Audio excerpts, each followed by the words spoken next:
The first thing a baby girl does when she's born is to participate in a rafting race. The baby who wins first place can become the emperor's daughter. The emperor of this country extremely despises women. Any woman who touches him will be executed. Even his own mother is no exception. Scholars of Lolo country used magic divination to foresee the empire's future fate. 10 years later, they will encounter a catastrophe, and the prince will lose his life in the disaster. Only the chosen girl sacrificing herself can save the prince. So the emperor decided to select a princess from among the common baby girls. The protagonist Qianqian transmigrated due to a car accident, becoming a 3-month-old baby forced to participate in the rafting competition. In this world, parents hope she can win the competition, as the family's future economic source would depend on her. Qianqian rolled over, continuously cursing the emperor in her heart, wondering what possessed him to select a princess from commoners. One by one, babies were placed into the river by their parents, all starting to cry. The king observed the baby girls in the river through a telescope. He discovered a child different from the others, not only not crying, but showing no fear at all. To further confirm if the baby girl was the chosen one, the king activated his magic. He conjured a divine dragon that spewed lightning, creating a huge wave in the river, frightening the baby girls who cried loudly. Parents rushed worriedly into the river, picking up their children, thinking it was too dangerous and no prize was worth it. Qianqian remained calm in the crisis, tightly gripping the floating object, knowing she couldn't fall off at this moment. It seemed those greedy parents had no intention of rescuing her. She could only rely on herself. The emperor observed everything. With a slight curl of his lips, he declared satisfactorily, "It's her." He ordered the dragon to bring her over. In an instant, the dragon had brought Qianqian to the palace. The emperor reached out to receive the little bundle. Upon lifting her up, he revealed a disgusted expression. "This little waist looks so ugly." Unfortunately, Qianqian couldn't speak. Otherwise, she would have immediately retorted, "Stinky emperor? Calling me ugly? Do you know how to speak? I'll give you one chance to say that again." The emperor casually tossed the little bundle to his minister. "Raise her for 10 years. If she's useless, I'll kill her myself. Also, the palace doesn't raise useless people. When she turns 3, make her a servant." And so Qianqian became the only princess of Lolo country, given the name Si Yujin. The emperor specifically arranged 2 maids to take care of her. The maid Xueli was responsible for making her happy, while Catherine was supposed to feed her milk, but only cared about putting on makeup to seduce the emperor, not wanting to bother with the little bundle. Qianqian had been in the palace for 3 days but had only drunk 1 sip of milk, her stomach growling with hunger. Just after becoming a princess, she was already being mistreated. A tiger not showing its might is mistaken for a sick cat. She immediately unleashed her trump card, lying in her small bed, crying loudly. Catherine found it annoying and reluctantly got up to feed her. Qianqian thought this tactic worked, but she didn't expect her to be a black-hearted poison woman who grabbed her forcefully and forcibly fed her milk, constantly cursing, "If you don't drink it all, I'll beat you to death." She also dug her long fingernails forcefully into the flesh of her back. Qianqian was nearly suffocated by her feeding. She was still just a baby and had no way to fight back. At this moment, Xueli on the side couldn't bear to watch and snatched away the little bundle. Qianqian looked at her with innocent eyes. "Whimper, why were you so slow? I was almost killed by that bad woman." Catherine mocked her. "You're just a little wild seed from the common people, yet she's treating you like a real princess?" Qianqian quickly rotated her little brain, thinking this Catherine with her looks and figure was mistreating her, probably because she thought the emperor must have noticed her, bringing her into the palace instead of serving the princess. After all, since ancient times, no one didn't want to become the emperor's woman. At this moment, someone passed by the window, seemingly the emperor. Qianqian had a flash of inspiration, revealing a mischievous smile. "Since you want to climb into the emperor's bed so badly, I will help you." Taking a deep breath, she prepared to unleash her special move, using all her strength to cry loudly, trying to attract the emperor. She deliberately knocked over the milk bottle, breaking it. At this moment, a cold voice came. "Is this how you take care of the princess?" The malicious maid Catherine took the opportunity to shift the blame to the kind-hearted Xueli. Princess Jin seized the opportunity, showing teary eyes, frantically hinting to the emperor. The moment Catherine took her, she immediately burst into tears. The emperor lovingly took her into his arms, clearly concerned, yet unable to change his poisonous tongue habit. "This little waist is truly ugly." Jin clenched her tiny fist in indignation. "Bad emperor, don't think this baby doesn't understand." At this moment, Catherine pressed her chest against the emperor's back, embracing him, expressing her love for him. She also indicated that if the emperor liked the princess, she could bear children for him. Jin immediately turned over, deliberately letting the emperor see the wounds on her back. The emperor's face darkened, revealing a hint of murderous intent. Jin showed a face full of smugness. "Bad woman, you're finished now." The emperor grabbed Catherine's hand, finding it covered in blood. "Bear children for me? You're not worthy." He directly ordered his subordinates to drag her out and throw her out of the palace. Jin made a face at her. "Want to climb into the emperor's bed? Dream on." The emperor warned Xueli that if she dared to have inappropriate thoughts about her, she would be chopped up and fed to the dogs. Then the emperor used healing magic to treat Jin's wounds. But the magic had no effect on her at all, as it was all absorbed into her body. The emperor couldn't believe it. The healing magic had no effect? He tried several more times with the same result. The wounds didn't improve at all. Jin actually possessed the ability to absorb magic. To further confirm, the emperor brought in ministers to experiment. But no matter how they tried, all magic would be absorbed by her. All magic failed in front of her. The emperor watched as the ministers tested for a long time without coming to a conclusion. Finally, he wanted to try once more according to his own ideas. He used magic to summon the divine dragon to eat the little princess. With a roar, the dragon pounced toward her. A golden magical barrier appeared around Jin, protecting her inside. The dragon looked at her in confusion. What's going on? Jin also stared at the dragon, showing no fear at all. The emperor finally realized that the little waste, when in a state of shock, could absorb all magic, whether attacking or healing. The emperor reminded Jin, instructing the ministers not to leak this matter. Additionally, from today onwards, all princess privileges for Jin would be cancelled. Let Sueli take her to sleep in the woodshed. Jin was born with such powerful magic. If people from other countries knew, they would inevitably try to take her away. For her safety, this secret must be kept. He casually tossed her to the minister. Although this was too cruel for a small baby, it was also to protect her. At this moment, a trace of resentment grew from Jin's back. The resentment transformed into a dagger, stabbing toward the emperor. Besides this, the emperor had adopted 3 daughters, among whom Si Yuzhen was his most beloved princess. She ate, used, and wore the most luxurious things, but she was also the most vicious little princess. At just 5 years old, she liked to bully maids. She ordered guards to kick Jin down. Jin endured the pain and stood up, constantly reminding herself to hold back, vowing that one day those who bullied her would pay the price. Jin put on a smiling face, gently lifted her skirt, and politely apologized to Si Yuzhen. Unexpectedly, the other party immediately gave her a slap. She proudly ordered her to shine the guard's shoes. All of this had been observed by the emperor, who was secretly watching from a distance with a telescope. Facing the minister's soul-searching question, on such an important day of the cross-country banquet, "You're here peeping because you care, right?" The emperor still pretended to be indifferent, stating he was only afraid she might suddenly die, leaving no way to save his son. The minister had seen through it all. The emperor was just being stubborn. For the past 3 years, he had sneaked every night to watch the sleeping Jin. Demoting her to a maid, appearing to be out of favor, was actually for protection. This was enough to show the emperor's care for Jin. At this moment, Princess Jen ordered the guards to beat Jin to death. The maid Xueli appeared and protected her under her body. The guard kicked Xueli's back repeatedly. Tears welled up in Jin's eyes. She was willing to shine the guard's shoes. Xueli insisted that even though she no longer had the treatment of a princess, she couldn't shine the guard's shoes. Otherwise, she wouldn't be able to get married in the future. Princess Jen revealed a mischievous smile, ordering the guards to use magic to kill them. The guard used magic to summon a giant python, tightly wrapping around them. The snake's body gradually tightened, and Xueli let out a painful cry. At this moment, a giant dragon suddenly appeared, biting hard on the snake's body. The giant snake let out a mournful cry.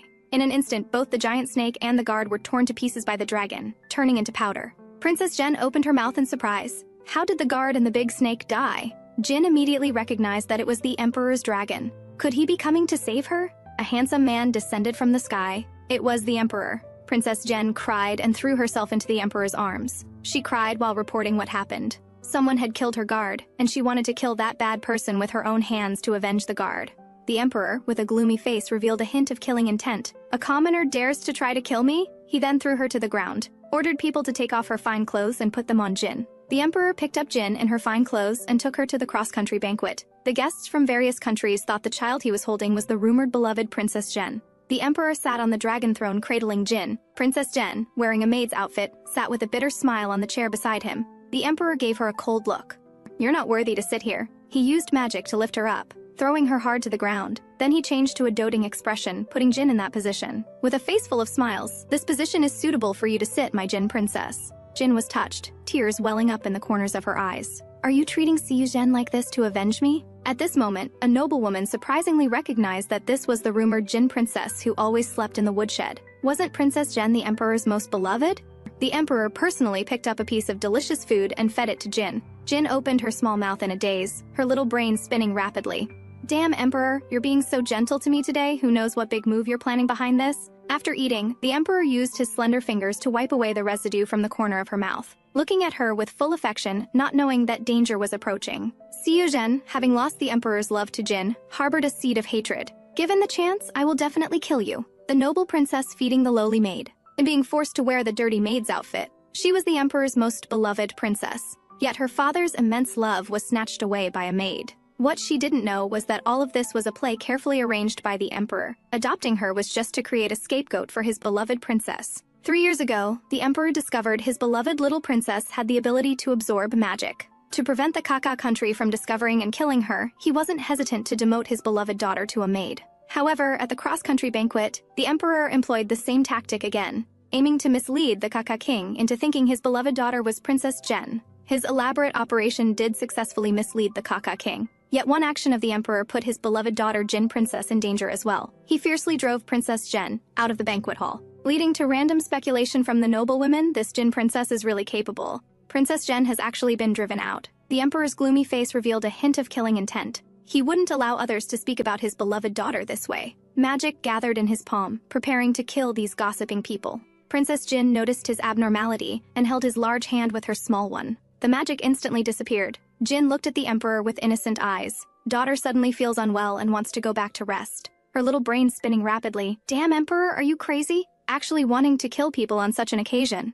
Unexpectedly, this detail was caught by the Kaka king. Siyu Leiyu had killed countless people in his life, and no one dared to stop him. His purpose for coming to Lolo country this time was to find out which of Leiyu's adopted daughters could summon magical beasts, to prevent her from harming his Kaka country in the future. According to the minister's deduction, Leiyu would definitely raise that girl as a treasure, so just killing Leiyu's most beloved princess would suffice. Now he was quite certain that Princess Jen was the girl he was looking for. As long as he killed her, all worries would be gone. But the girl in front of him could change Leiyu's decision. She would undoubtedly become a pillar of the Lolo country when she grew up. It seemed necessary to find an opportunity to kill her as well. The emperor had the guard Sirai escort Jin back to rest. On the way, Jin wanted to ask guard Sai if Father Emperor liked her. The emperor's behavior today was too abnormal, and she couldn't figure it out.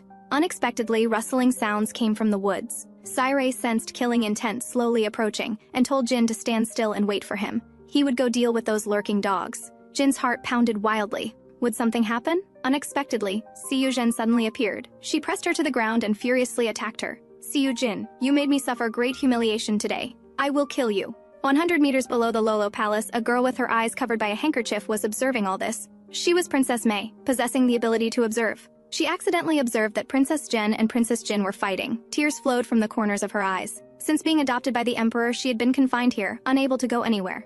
The maid tried desperately to stop her, because the emperor had instructed that she was still young and couldn't use magic for more than 10 minutes each month. But she didn't want to stop because she saw that Princess Jen and Princess Jin were in danger. She struggled free from restraint. She had to tell the emperor about this. On the other side, the maid pressed Jin to the ground and beat her 99 times. Unexpectedly, a sharp knife suddenly pierced through her body, but the little princess was unharmed. The moment the knife tip was about to pierce her, it had already been dissolved. Just as the little princess's secret was about to be exposed, the emperor summoned the divine dragon to breathe ice magic, instantly freezing the knife into ice. In an instant, the frozen knife shattered. The maid fell in a pool of blood, begging the princess to save her. She didn't want to die. At this moment, a man walked towards them with purpose. Princess Jin looked at the man, pearl-like tears flowing from the corners of her eyes. Father Emperor, did you come to save us? Jin asked the emperor to save her. The emperor said she was already dead and didn't need saving. Then with one palm, he knocked Jin unconscious and held her in his arms. It was fortunate he arrived in time, otherwise the little princess's ability to absorb magic would have been exposed. The guard rushed over to apologize for his negligence that had caused the princess to be injured. The emperor didn't blame him, but casually tossed Jin to him, instructing him to throw the princess back in the woodshed, just keep her from starving. The emperor gently stroked the just-deceased maid. His serious face showed a trace of sorrow. She was also one of the princesses he had adopted. Her death shouldn't be in vain. He ordered to spread the news that Princess Jen had been stabbed and Princess Jin was seriously injured. The Kaka king must hear about it. In just a few minutes, the news spread throughout the palace. The Kaka king pretended to console the emperor, then bid farewell. In his heart, he calculated, Siyu Leiyu, you're next. How could the emperor let her go so easily? Killing a princess and trying to escape? He would kill several of her princes as companions for the princess. At night, the emperor secretly went to the woodshed to visit the little princess. Jin seemed to sense someone watching her and suddenly opened her eyes. The emperor wanted to use magic to make her continue sleeping, but the magic was instantly absorbed. Then he remembered she had the ability to absorb magic. Jin opened her blinking big eyes. Is father coming to see Jinner? The emperor turned his head, being contrary by saying he wasn't there to see her. Jin lowered her head in disappointment. If he really cared about me, how could he let me live in the woodshed? Xueli's cough broke the night's tranquility. Jin hurriedly inquired about Xueli's condition with concern. Xueli's lips seeped a trace of blood. She reached out to caress Jin's face. Princess, I'm not going to make it. Jin listened to her final wishes, tears welling up in her eyes. Xueli struggled to sit up, begging the emperor to restore the princess's treatment. Jin threw herself into Xueli's arms, crying like a little tear person. She didn't want Xueli to leave her. Then she knelt before the emperor, showing her tear-stained little face to him. Father Emperor, please save Xueli. She was seriously injured for me. Seeing the emperor unmoved, Jin took his large hand. "Father Emperor, can you use magic to heal her?" The emperor's expression was cold. "How can my magic be used to heal a lower servant?" He shook off her small hand. Jin lost her balance, falling heavily to the ground.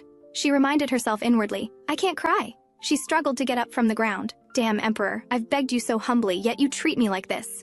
But for Xueli's sake, she wiped away the tears from the corners of her eyes, tugged at the emperor's robe, putting on an innocent and adorable smile. "Father Emperor, please, save Xueli, okay?" Eventually, the emperor was conquered by Jin's adorable appearance. He immediately grabbed the sleeping minister from his bed through space, asking him to heal Xueli. The minister initially refused to heal a servant, but who could resist the little princess's charm offensive? In the end, he agreed to heal Xueli, activating healing magic to treat her. Xueli kept begging the minister to stop. How could a lowly person like her be healed by the minister? Jin told her to shut up. She was never to say such things again. Holding her hand, people are born equal, with no distinction between noble and humble. If you feel indebted to me, take good care of me in the future. Xueli was moved to tears. She never thought the little princess would do this for a lowly maid like her. The minister looked at the little princess thoughtfully. Worthy of being the chosen girl, this thinking, this temperament, this charm. It was completely different from those delicate princesses.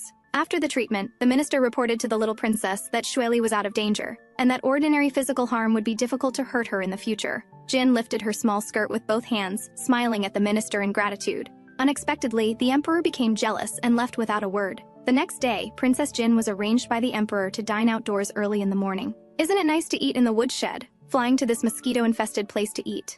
At this moment, the minister brought the little prince to the lawn, letting him look carefully at the little girl in the distance.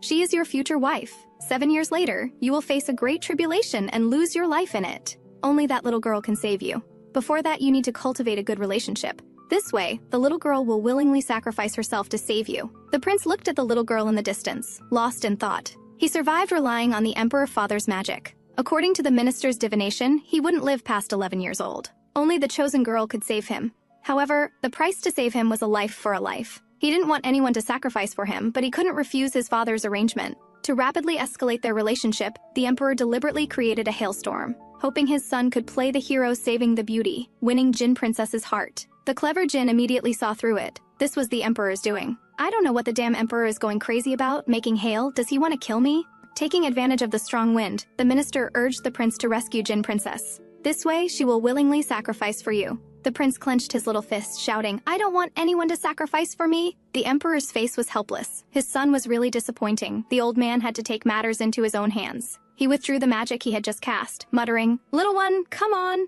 Jin was picked up by a gust of wind, flying into the air. The emperor grabbed her clothes. "I'm introducing you to someone. You should treat him well." Jin opened her mouth in surprise. "You're introducing someone? Who is it?" The emperor looked serious. "My son, the prince of Lolo country, Siyu Zhaokong." Jin looked at the little prince with infatuation. "Wow, the little prince is so handsome." The emperor and the minister quickly left, letting them cultivate their relationship. Jin enthusiastically extended her small hand, introducing herself.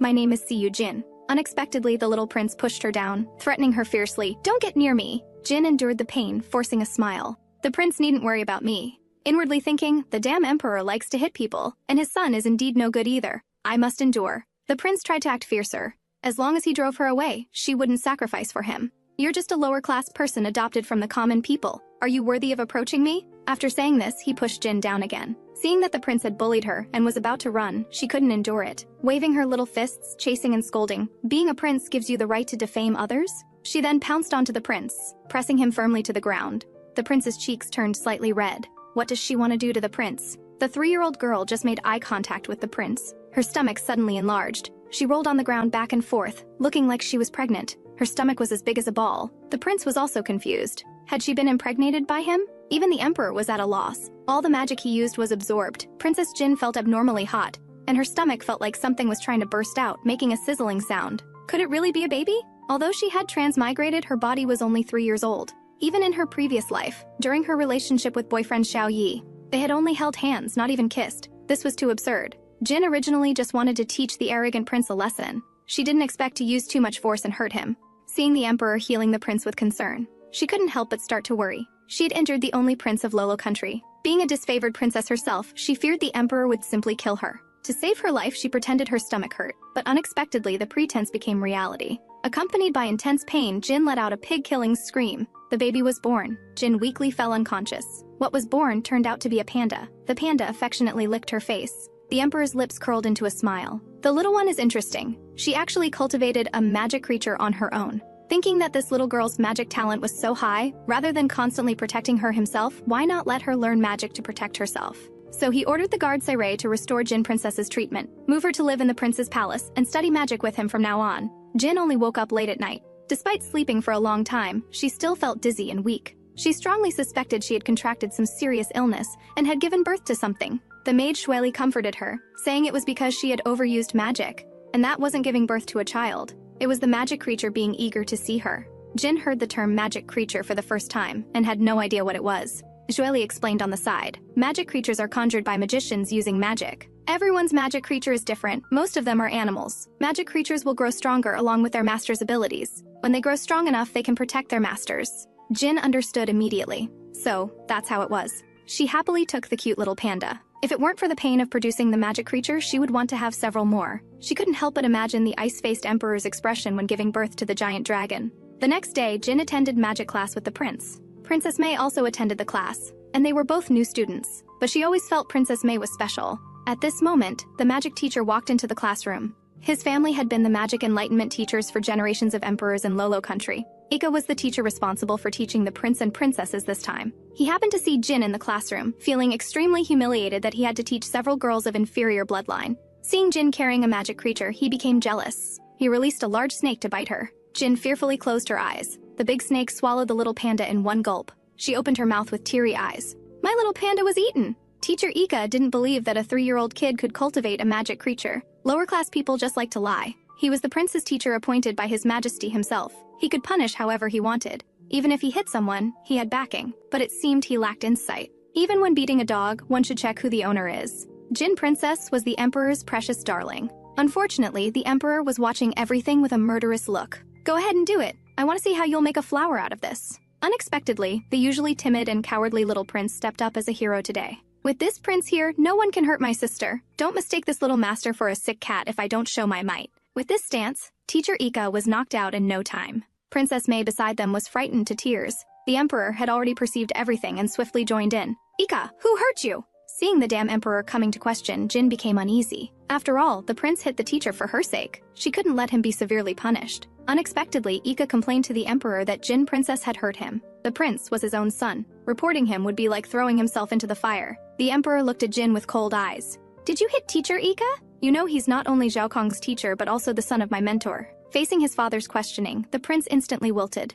Jin also sensed trouble. The prince isn't speaking up. Does that mean he wants me to take the blame? Fine, I'll take this blame. Reporting to Father Emperor, it was I who hit Teacher Ika. The emperor gazed at her intently. Why did you assault my mentor? Jin showed a teary-eyed expression. Teacher Ika ate my magic creature. I was angry, so I hit him. The emperor couldn't believe a 3-year-old girl had such capability to beat Teacher Ika like this. Jin could only nervously admit it. The damn emperor must be doing this deliberately. It's so obvious, yet he keeps asking. Little did she know the emperor had other plans. His questioning was just a test for the prince. As the future heir to the throne, having no sense of responsibility, he wasn't qualified to become the ruler of a country. Then he asked Jin to hit the teacher again in front of him. Ika's worldview instantly collapsed. Your Majesty, are you serious? Jin also had a face full of questions. Has the damn emperor's intelligence dropped? At that moment, the silent prince broke the deadlock and mustered the courage to admit his mistake. Father Emperor, it was my doing. Please don't trouble her. Although the prince's performance left him somewhat dissatisfied, there was still hope.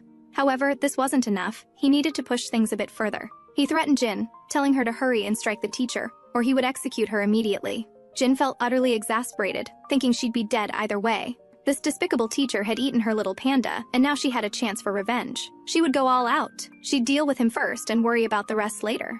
Summoning all her strength, she raised her little fists, spun them 39 circles, and struck with tremendous force. Ika could only sit there enduring her flurry of punches.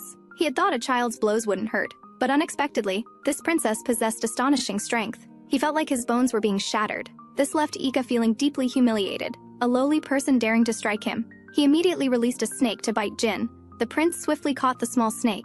In an instant, the snake enlarged several times over, its body tightly coiled around the prince, its head opening its bloody maw to bite Jin. With tears streaming down her face, Jin quickly threw herself toward the emperor. Though she wasn't actually afraid of magical attacks, she had to play along with the prince's plan. She clung tightly to the emperor's leg, tears fountaining from her eyes. Father Emperor, your little daughter is scared. Please save the prince. The emperor used magic to freeze the great snake. With a crack, the great snake was shattered.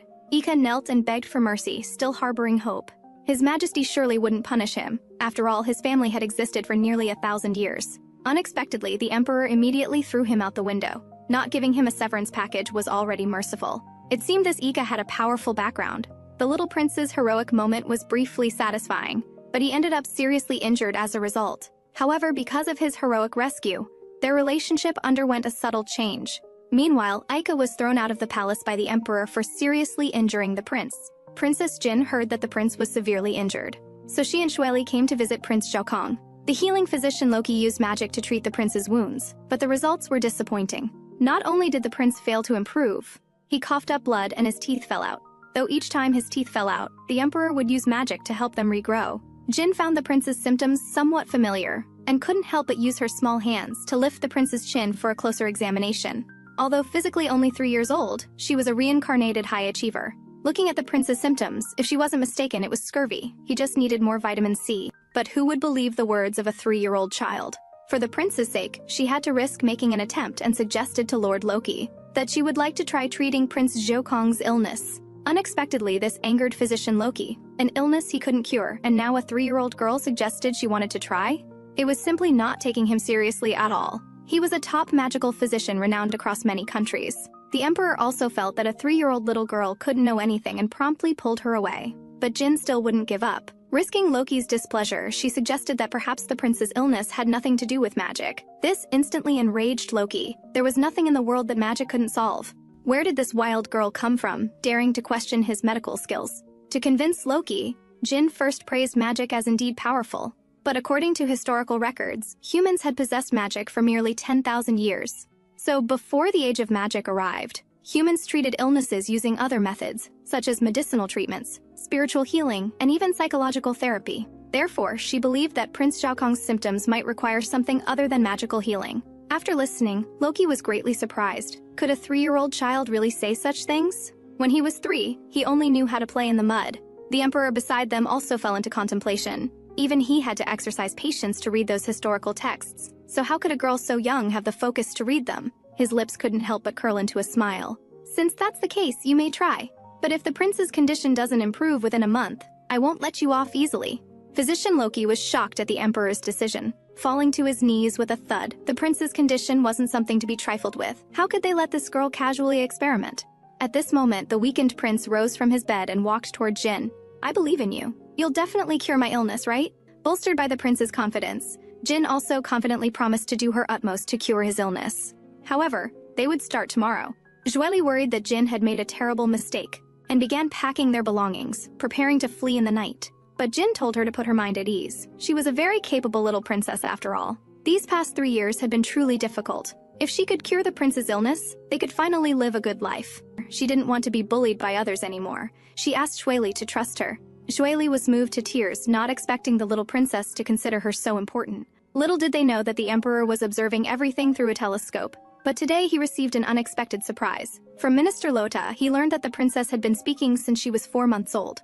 When she learned to walk, she would go to the rain-watching tower every morning to read books. Moreover, she had read all the collected works and had a photographic memory. Only then did the emperor realize how exceptional his daughter was, and he, as her father, knew nothing about it. Yet he had adopted the little princess to save his beloved son 7 years later. When the time came, would he really have the heart to kill his beloved daughter? I've seen people who've transmigrated. But have you seen couples transmigrating hand in hand?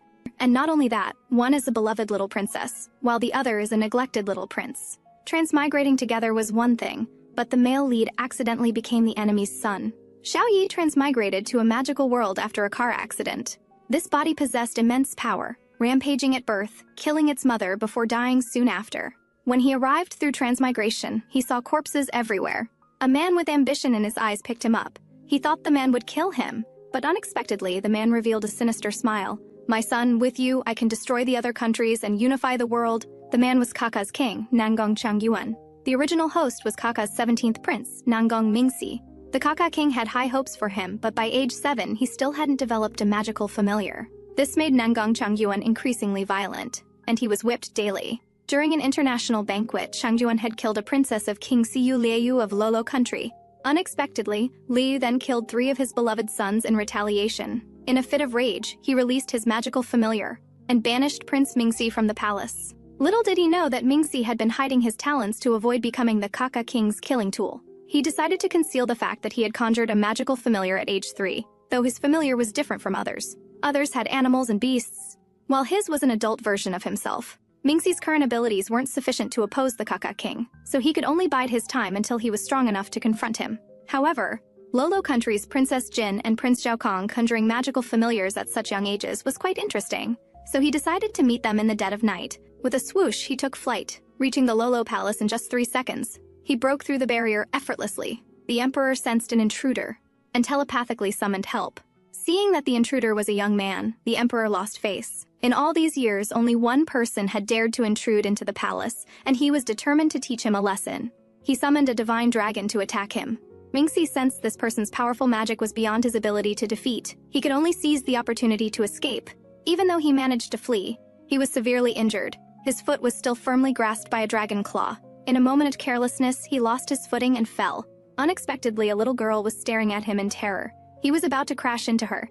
Mingxi quickly cast a protective magic barrier around the little girl. He crashed heavily to the ground. Already seriously injured, this fall only made things worse. Suddenly, water spurted from the toilet.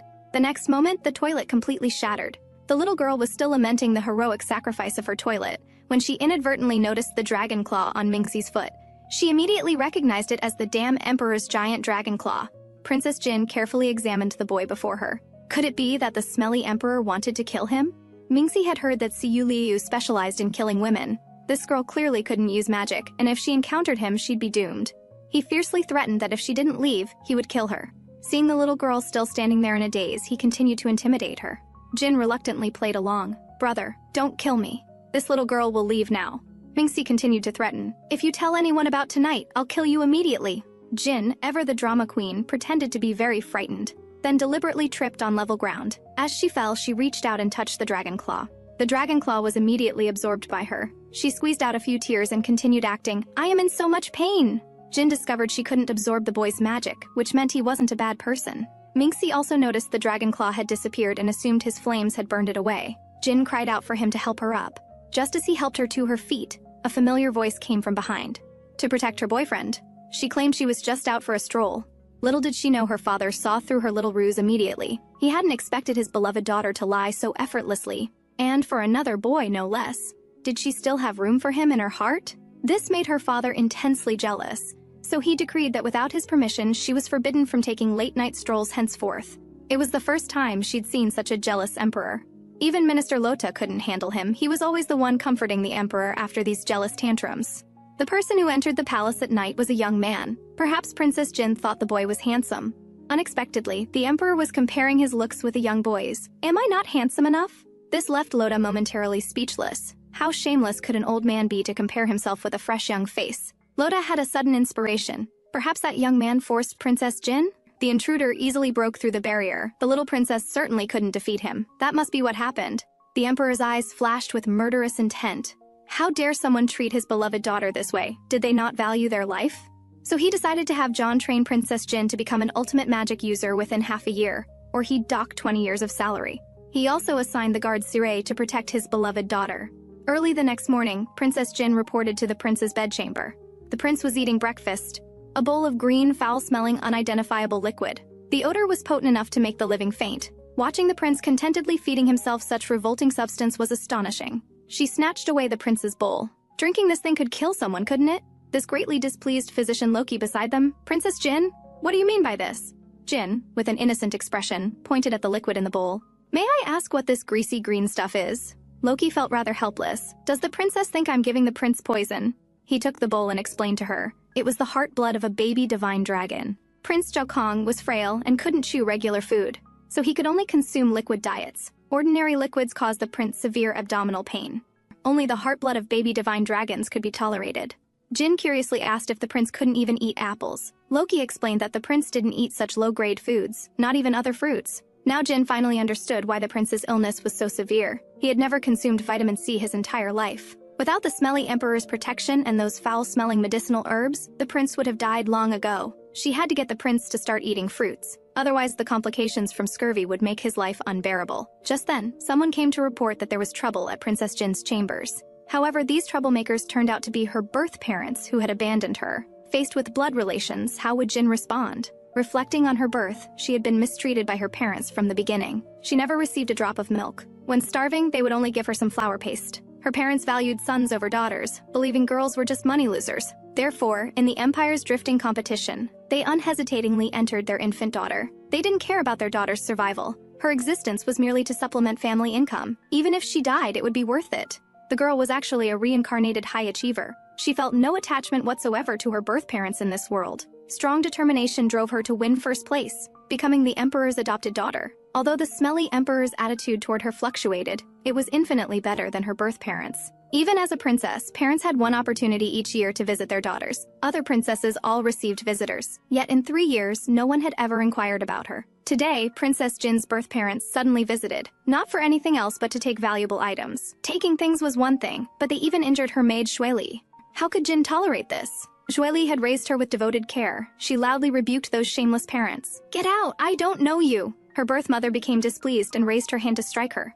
Seeing Physician Loki and Prince Qianqian staring at her with murderous eyes, she instantly cowered and awkwardly smiled in apology. Prince Qianqian completely understood Jin's reaction. In her 3 years at the palace, her parents had never visited her, and today they suddenly appeared causing such a scene. She must be very upset. He took her hand in support. "Princess Jin already said she doesn't know you. Leave immediately." This enraged her birth father. He raised his hand, preparing to strike Jin. "How dare you treat your parents this way? I'll beat you to death." At this moment, the anger within Jin reached its limit. She silently resolved that she couldn't keep enduring. Some people only grow more presumptuous with tolerance. If she didn't teach them a lesson, they'd think she was a pushover. The magic within Jin suddenly spiraled out of control. Her birth father collapsed to the ground in fear, surprised that in just 3 years at the palace, she had learned magic. The emperor appeared just in time and controlled Jin, who was about to go berserk. He also forcefully threw Jin's birth father to the ground. Trespassing into the palace was no small crime, and they had made his beloved daughter cry. He ordered them to be dragged out and subjected to whipping. The 2 accomplice brothers would also be beaten. Jin's birth parents remained unrepentant even as they were being whipped, still cursing and calling her an ungrateful wretch. Her 2 brothers howled in pain as they were beaten. The 3rd brother, Lin Sheng, watching them suffer, couldn't bear it. So he approached Jin and timidly spoke, pleading for mercy for their parents and brothers. That forced smile on his face instantly reminded Jin of her past helpless self, who had to force herself to smile to get others to agree to her requests. Seeing Jin not responding, Lin Sheng tearfully knelt before her. Jin immediately helped him up, saying she would grant any request from him. This family had no emotional connection to her. She wouldn't care if they died. But her 3rd brother was different. She had been abused by her birth mother, bullied by her 1st and 2nd brothers, when she was starving and felt she might die at any moment. Her 3rd brother, using the favor their birth mother showed him, would wheedle and sweet-talk to get milk, and after getting it, would secretly come to feed her. Jin had survived her early years thanks to her 3rd brother. This time, she would repay his life-saving kindness. Then she tugged at the emperor's clothes, begging him to spare her birth parents. Looking at Jin's blinking big eyes, the emperor eventually agreed. The 3rd brother also promised her that he would persuade their parents not to disturb her life anymore. Before leaving, her birth mother didn't forget to instruct her 2 sons to take more valuable things back with them. Jin had no desire to stop them. Once they took these things, they would have no more connection. Jin also apologized to the prince, calculating how much they had taken and promising to return it later. But Prince Qianqian insisted she needn't repay him. Little did they know that Loki was observing all this. Prince Qianqian's behavior today was so unusual. Could it be because of Princess Jin? Soon after, the emperor required teacher John to train Princess Jin into a mid-level magic user within half a year, along with Prince Qianqian, Princess Mei, and Princess Shan. This posed a challenge for John. These princes and princesses were all precious nobles. He couldn't hit or scold them. What was he to do? They enjoyed practicing magic but also liked to tease their teacher. However, this batch of princes and princesses was extraordinarily talented. With proper training, they would surely surpass their predecessors. At this point, Princess Mei pointed at the little panda on Jin's shoulder. "Teacher John, can you teach me how to conjure a magical familiar?" Only then did John recall that Princess Mei and Princess Jin were both new students this term. Although Princess Jin already knew how, Princess Mei didn't yet. So he asked Princess Jin to share her method for summoning a magical familiar. Princess Jin was perplexed upon hearing this. Summon a magical familiar? Wasn't it naturally born? With this small doubt in mind, she slowly began. "The first time I gave birth was really painful. Later, it was eaten by the bad teacher's big snake. I thought it had disappeared like that, but a few days ago, I gave birth to it again. It turns out that as long as the master is still alive, the magical familiar won't disappear." After hearing this, everyone was dead silent. Jin had a face full of question marks. Was that incorrect? John composed himself. Magical familiars aren't born, they're manifested after completing training. John realized his oversight. Although Princess Jin had a magical familiar, fundamentally, no one had taught her. So he gave them a complete explanation of the principles of cultivating a magical familiar, converting internal magical power into a magical familiar, using mental intent to draw it out from the palm or fingertips. This way, the magical familiar would appear. Once the magical familiar became powerful enough to enter the battlefield, it could fight 100 enemies. Only then did Jin realize that she was the only one whose magical familiar was actually born. She had even wondered how the smelly emperor gave birth to magical familiars. This was just too embarrassing. Late at night, Jin sought out the princess to borrow a bathroom. The emperor, who was discussing state affairs, saw them and wondered what they were doing out so late. Sairei immediately understood they had come to use the toilet. In such a grand palace, there were actually no toilets installed, so the emperor arranged for him to find Rima to handle it. It had to be top tier, and he must absolutely notify John to teach Jin the cleansing magic within a week, or he'd be dismissed. This way, they wouldn't have to worry about using the toilet anymore. A single cleansing magic would solve all bladder and bowel needs in seconds. The next day, John started by asking who didn't know the cleansing magic yet.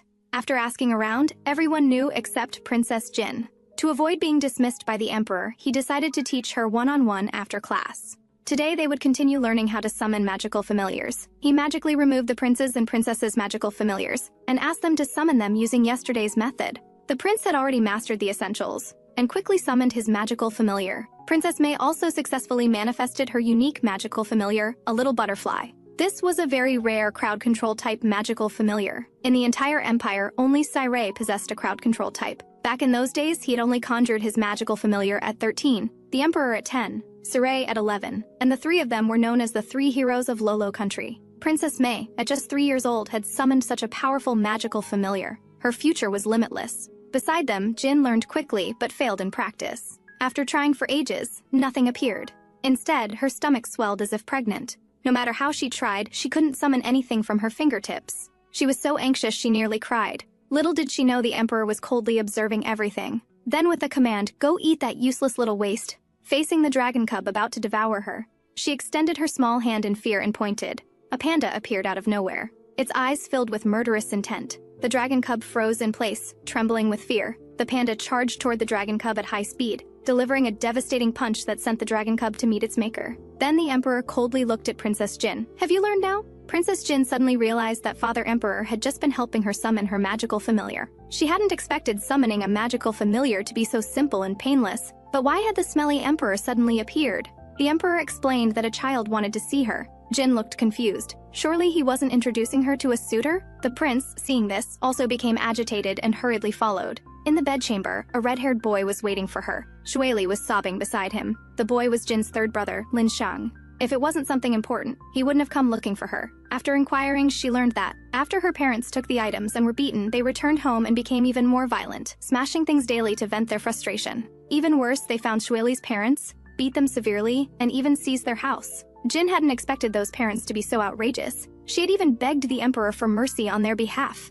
They were truly despicable. It was bad enough what they did to her, but now they had implicated Xueli's parents in their suffering. She was too weak and couldn't even protect those close to her. She wondered if asking the damn emperor for help would work. After much thought, she felt he wouldn't help. Better to resolve it herself. She decided to leave the palace to teach her parents a lesson. Unexpectedly, she was stopped by Prince Xiaokong. The prince explained to her, commoners couldn't practice magic, only nobles could. Because at birth, nobles had seeds that triggered magical abilities injected into their blood. She and the others, having been adopted by the emperor, also had these seeds injected into them. They needed to reach mid-level magic user status before leaving the palace, or they would suddenly drop dead. This left Jin in a dilemma. Unable to leave the palace, how could she help Xueli? This was too difficult. At this moment, Princess Shan and Princess May approached her. "You still have us."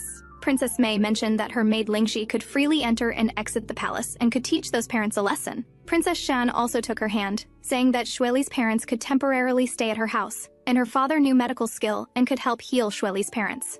Jin was nearly moved to tears. This was the first time she felt the warmth of friendship. She suddenly realized she wasn't alone anymore. Having them was wonderful. Princess May shared the scene of punishing Jin's parents through magic. Princess May's magic was surprisingly powerful. Wasn't this essentially live streaming? Jin wished she could have such a skill too. Little did she know the emperor was already aware of this matter and was waiting for Jin to come beg him. When she didn't come, he grew increasingly irritable.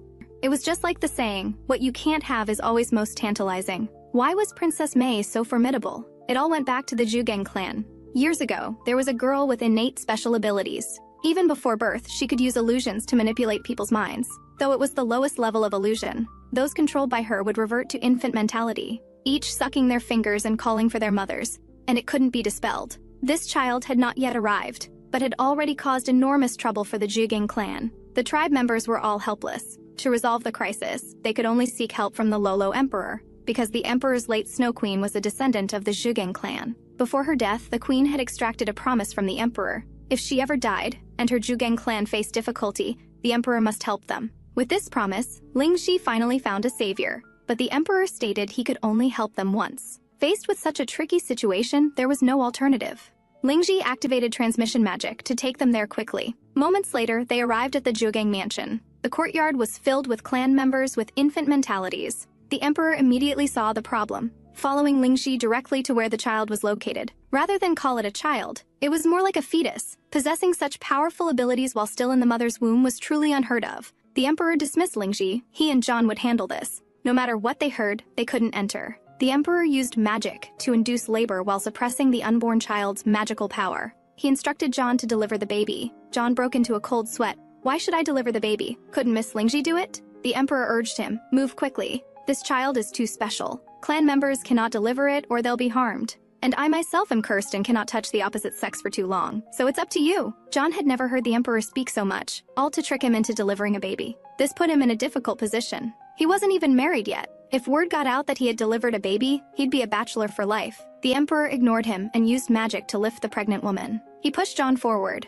John's face turned red with embarrassment. In his entire life, he had never touched a woman. His first time touching one was to deliver a baby. With the cry of an infant, the girl was born. But she had a special magical power within her that might shorten her life. The Emperor spoke. If you're willing, I'll take the child back to the palace as my adopted daughter and protect her safety for life. But Lingxi and the mother weren't comfortable leaving the girl alone in the palace. So Lingxi entered the palace as a maid to care for her sister. Princess May, as her sister, knew nothing of these matters. But Lingxi hadn't expected that just one trip outside the palace would lead to her sister getting into trouble. She had only meant to help Princess Jin teach her parents a lesson. Unexpectedly, Princess May's use of the shared vision magic caused the suppressive seal on her body to loosen, nearly causing her to go berserk and completely transform. Fortunately, the Emperor appeared in time, interrupted her magic, and reinforced the seal. To prevent similar incidents from happening again, the Emperor decreed Lingxi was forbidden from privately teaching Princess May magic, or she would die even faster. Because of this incident, Princess Jin, Prince Zhoukong, and Princess Shan all faced punishment. Each had to run 20 laps around the palace. Only Princess Jin had to run 30 laps. It seemed like discriminatory treatment, but there was actually a hidden purpose. The scene changes to Kaka country, where this female infant should have been an honored princess, but was instead stabbed to death by the king. This was a country that severely discriminated against women. Only boys had the right to survive in the royal family. There are exceptions to everything. When the youngest prince was born, the king sent his beloved son, the 17th prince, to check the gender. 17th Prince Mingxi learned that the newborn was a girl. Moved by compassion, he lied to deceive his father. Thus, the female infant became Kaka country's 18th prince, Nangongyu. Disguised as a boy, she safely lived until the age of 4. Today, her secret was discovered by the 4th prince. Nangongyu, covered in injuries, found the 17th Prince Mingxi. She sadly told her brother about her experience. The 4th brother had discovered she was female and threatened to kill her. In the blink of an eye, the 4th prince appeared in Mingxi's bedchamber. He continued threatening that he would let the entire empire know she was a girl. When that happened, her entire family would suffer. Nangongyu's tear-filled eyes revealed a trace of fear. Mingxi embraced her, promising he would always protect her. At this moment, the 4th prince appeared, his face showing a lewd smile. As long as you please me, I won't reveal your secret. Nangongyu trembled in fear and begged him not to tell others her secret. The 4th prince grabbed her hand. Come here quickly or I'll beat you to death. Suddenly, Mingxi grabbed his hand, his cold gaze fixed on him. Don't harm the 18th brother. Only then did the 4th prince notice that the genius 17th brother was also present. He immediately mocked him. The princes and princesses of Lolo country conjure magical familiars at 3 or 4 years old. Why haven't you, the genius, conjured yours yet? Are you stunted? Mingxi retorted confidently. Didn't the 4th brother only manifest his magical familiar at 17? No matter how useless I am, I believe I can manifest mine before 17. What do you think, 4th brother? The 4th prince gnashed his teeth in fury. He then summoned his magical familiar, intending to kill him. Mingxi shielded his sister behind him and retreated a few steps. 4th brother, Aren't you afraid of killing your brother in the palace and being discovered by Father Emperor? But the fourth prince explained he had already set up a barrier. Besides, recently, hadn't Siyu Liu sent someone to kill 3 princes? He could simply blame it on him. The fourth prince had always resented Mingxi. Their father barely acknowledged him yet deeply loved this brat. Since he was meddling today, take him out too. Mingxi unleashed his magical creature, sending it charging toward him. Maintaining an expressionless face, Mingxi silently acknowledged his brother's words. Yet he had already gathered energy in his palm. Just as the fourth prince was still gloating triumphantly, Mingxi phased through the magical creature and teleported before him. The fourth prince froze for several seconds, then heard the chilling declaration, "Rest in peace, fourth brother. Remember, it was Emperor Siyu Liu of Luo Kingdom who killed you." With that, Mingxi unleashed his accumulated power in a devastating punch to the vital spot. The fourth prince coughed up fresh blood. Collapsing to the ground, he mumbled with dying breath, "You're only 7. How?" His lifeless eyes remained wide open in eternal disbelief. Mingxi gently closed the eyelids with his palm. The 18th prince collapsed trembling to the floor. Mingxi gripped her shaking hand firmly. "You must remember, Luo assassins did this." Nodding through tears, the young prince promised. Mingxi then channeled energy into his palm and struck his own chest with controlled force. If the powerful fourth prince had died, how could he convince others without sustaining some injury? Then he shouted loudly for help. "Help! An assassin from Luo Kingdom has come again." Akka found out about it. He didn't care about the fourth prince's life at all. Learning it was Siyu Liu's doing. He thought perhaps the original target was Mingxi. Fortunately, it was the useless fourth son who died instead. If the 17th prince had died, all his years of effort would have been wasted. So he decided to let Mingxi participate in the intermediate mage examination. And during the exam, kill Siyu Liu's son, Siyu Zhaokong, and daughter Siyu Jin. As for magical items, they would be obtained through plundering. Little did he know that his own magical item was acquired in exactly the same manner, forcibly taking his imperial father's magical item to ascend the throne. And now he was preparing to repeat this technique with his son. Meanwhile, Jin finally had a toilet, but what kind of toilet would be fitting for the empire's most noble princess?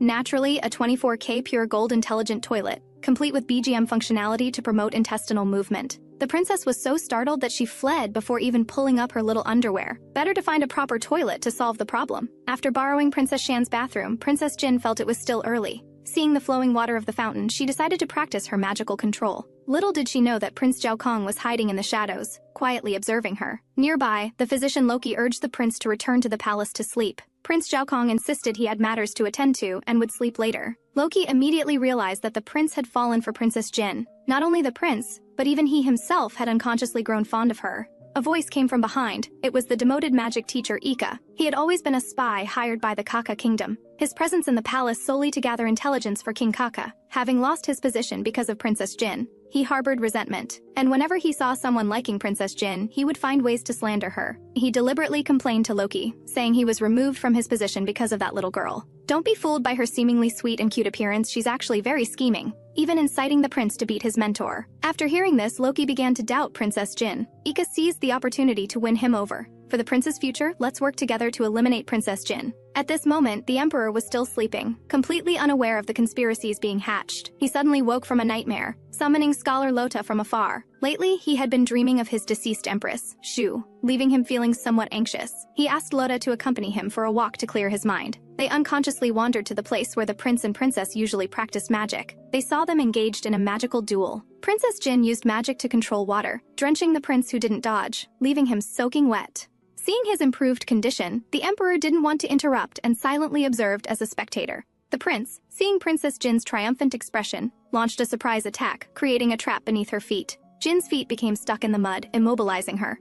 Sairei picked her up. She had lost this round. He was about to clean the mud from her feet when she unexpectedly absorbed it with her absorption magic. But Jin wasn't happy, refusing to accept her defeat to Prince Zhaokong. She pouted and argued with Sairei that she hadn't lost this round. The emperor could no longer contain himself and joined the conversation, asking her why she disagreed. He then used magic to examine the prince's physical condition. Though the prince was drenched, he wasn't harmed. In fact, his body had grown much stronger than before. Jin gaped in surprise. The stern emperor sounded so serious. Was he angry that she had soaked the prince? Then he calmly spoke, saying she had a point. Though the prince's trap was dangerous, she had attacked him with water first. On a battlefield, she could have killed the prince first. The emperor admitted her reasoning made sense. Impressive for one so young. But not wanting her to become too proud, he insisted she continue training. Just as Jin was basking in the joy of her victory, the emperor mercilessly dampened her spirits. You kill the enemy first, then fall into their trap and die. Do you think that's impressive? Jin was stunned. He had a point. Mutual destruction was still failure. She suddenly felt inexplicably dejected. A large hand gently patted her little head. Scholar Loda smiled comfortingly. Princess Jin has always been formidable in this old minister's memory. How could she be defeated by such a small setback? Jin was moved by his words. Do you gentlemen really think Jin is formidable? Loda stroked the little panda. Princess Jin is certainly the most formidable little princess I has ever seen. Jin happily hugged his leg, promising she would continue to work hard and become even more powerful. Loda picked her up and whispered, "Don't mind what your father says. He was much weaker than you when he was young." The emperor, seeing their close relationship, became instantly displeased. He reprimanded her. "See you, Jin, you are a princess. Look at yourself, disheveled and dirty, improperly harassing the esteemed scholar." He grabbed her and brought her close to his face. "We shall punish you." Hearing the word punishment, Prince Qianqian quickly pleaded with his father. It was he who had asked Jin to practice magic with him. The emperor, hearing this, became even more jealous and insisted on punishing them both. By his demeanor, it seemed an extremely terrifying punishment was in store. Surprisingly, the emperor decreed they would sleep with him for half a month. Everyone nearly spat blood in shock. What kind of bizarre punishment was this? Sleeping with the ice-faced emperor would be terrifying. To practice magic, 3-year-old Jin had to kill 100 baby chicks every day.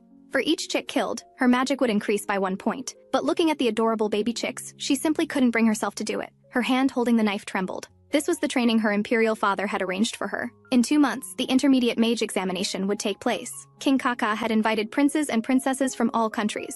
If the emperor refused, he would certainly become a target of criticism. He could only agree. Now the emperor wanted the children to grow up as quickly as possible. Enemies wouldn't show mercy because they were children. He couldn't protect them at all times. They needed to become strong to protect themselves. The emperor arranged specialized training based on each prince and princess's characteristics. Prince Qiaokong had to run 30 laps around the palace daily. Princess Shan, 25 laps. Princess Jin, 40 laps plus killing 100 chickens. On her first day of chicken killing, Princess Jin couldn't bring herself to do it. Guard Sirei was anxious too. To help Princess Jin grow quickly, he had to find another solution. He cast a spell on the baby chicks, causing them to jump at Jin one by one, frightening her into closing her eyes. The little panda, seeing the baby chicks attacking its master, quickly sprang into action. With the panda's protection, the chicks were beaten to death one by one. The remaining chicks turned and fled in terror. The little panda chased after them, attacking with fireballs. In minutes, the chicks were cruelly burned to death. The panda was covered in flames. For the final strike, it unleashed its ultimate move. Not only were the chicks burned to death, but the kitchen caught fire as well. Fortunately, Sirei swiftly carried the princess out of the kitchen, bringing her to safety. There they saw Prince Qiaokong and Princess Shan surrounded by attacking scarecrows. Jin's good intentions backfired when she commanded the little panda to attack the scarecrows. Unfortunately, this sparked a fire with Prince Qiaokong and Princess Shan trapped inside. The emperor promptly summoned a divine dragon, which extinguished the great fire with water. Then he grabbed the instigator and began to scold her. "Do you think you're so powerful? With such poor magic control?" Qiaokong and Shan were nearly burned to death. "Do you acknowledge your mistake?" Jin didn't feel she had done anything wrong, though her magic control was poor. Prince Qiaokong was powerful. He could protect Princess Shan. The emperor was surprised. Wasn't Qiaokong always weak? In the thick smoke, the two children were protected by a magic barrier. Prince Qiaokong had indeed used magic to protect his sister. The prince had even earned Jin's approval. He had always been called the weakest prince, too afraid to kill even an ant. Moreover, the emperor didn't have much confidence in him and was preparing to adopt several sons as backup. For the first time in his life, someone had praised him this way. Jin insisted he wasn't weak, he was just ill. The prince had been training hard to become stronger. Apart from the 2 hours of practice with her, he had been secretly training for much longer. The emperor hadn't realized that Qiaokong had quietly grown stronger without his knowledge. Just then, Qiaokong's rabbit suddenly became distressed. After a few seconds, the rabbit transformed, successfully evolving to the next level. The little panda was unhappy. Why had the weak rabbit evolved while it hadn't? It raised its paw and pounced on the rabbit. The rabbit fainted on the spot from fright. Jin quickly grabbed the panda. "How could you bully the bunny?" The little panda unleashed a torrent of insults at her. Even the weak rabbit evolved, but the panda couldn't. "Is it because you're too weak?" Jin seemed to understand it was insulting her. Just as the emperor was about to help Prince Qiaokong stabilize his magical item, the curse on his body suddenly activated. He instructed Sirei to quickly take Prince Qiaokong and Princess Shan away, then told Jin to let the cat bite him. Hearing him refer to it as a cat, the little panda let out a growl and bit his nose bridge. Jin was shocked at the sight, her mouth agape. The little panda continued to suck, and in moments it grew even larger than the emperor, successfully evolving to the next level. Seeing her little panda had evolved too, Jin picked it up and spun around. The emperor told her it was a panda, not a puppy. Jin deliberately pretended not to understand, asking her father, "What's a panda?" She had previously confirmed that pandas didn't exist as a species in this world. To save face, the emperor pretended to know, and a panda is a very special kind of cat. Jin was speechless. "Oh, so it's a cat." The emperor hadn't anticipated that this panda could absorb the curse on his body and use it to evolve rapidly. Truly a remarkable magical item. Having mistaken the panda for a puppy before, he had missed the optimal early training period. Now he needed to redefine its learning direction. Let's talk secretly about the emperor, who, despite being a child-loving maniac, was an inadequate father. He suffered from a severe discrepancy between his words and actions, causing his children to be afraid of getting close to him. The young prince, sleeping with him, would be kicked out the window dozens of times in a single night. If not for the guards catching him promptly, he might have died at a tender age. The emperor ascended the throne at 17, transforming a fragmented, colonized, weak country into one of the most powerful empires. For his people, he was a good emperor. But for his family, he was a failed father. He had always considered Prince Joukong weak, yet Joukong had manifested his magical item at just 4 years old. Not only had he learned to establish barriers, but he had also upgraded his magical item from infant to child state. All this was thanks to his beloved daughter, Princess Jin, who had always believed in Joukong's abilities, continuously encouraging and accompanying him. As a father, he had been completely unaware of this. He had always treated and educated Joukong well, but never offered words of encouragement. Instead, he was strict, adhering to the principle that royal offenses deserve commoners' punishment. As a prince, one shouldn't make mistakes. He wouldn't even allow the prince to cry freely. He treated his beloved daughter, Princess Jin, similarly, calling her little useless one verbally, while deeply loving her in his heart, genuinely caring for her. The emperor now realized he truly wasn't a good father. But how could someone who never received parental love understand how to love others? During the day, both his son and beloved daughter's magical items had evolved. Yet due to his inner guilt, he couldn't help them stabilize their magical items. He asked physician Loki and guard Sirei to help the prince stabilize his magical item, while John helped Princess Jin stabilize hers. Since Princess Jin wasn't of noble blood, the process would be more painful than for the prince. After helping the prince, Loki decided to check on Princess Jin's condition. John was exhausted, barely managing to stabilize the magical item. After all, Princess Jin had manifested her magical item at just 3 years old, unprecedented throughout the entire world. So her magical item would be more difficult to handle. But shortly after, the little panda went berserk again, engulfed in flames as it charged toward them. John protected Shueli behind him, then summoned a great lion to confront the little panda. The lion's weight immediately collapsed the princess's small bed when it landed. The little panda, hurt from the fall, refused to back down. It leapt directly at the great lion. Seeing this, John cast a spell to shrink the lion so it could fight the panda. In an instant, the lion and panda were locked in fierce combat, neither yielding. John went to check on Princess Jin's condition. She wore an expression of agony. Then she saw the lion destroy Prince Joukong's drawing with one step. The panda tear up the book her father had given her, and together they broke the token of affection that Sirei had given to Shueli. Seeing this, Jin felt utterly despondent, her body and heart in extreme pain. She then collapsed straight into Shueli's arms. Suddenly, her stomach experienced excruciating pain, followed by her coughing up a mouthful of blood. Jin hadn't imagined that magical item evolution could be so terrifying. She was actually coughing blood. Was she about to die? John initially thought this was the result of her constitution being unable to handle the magic within her. Unexpectedly, Loki suddenly appeared.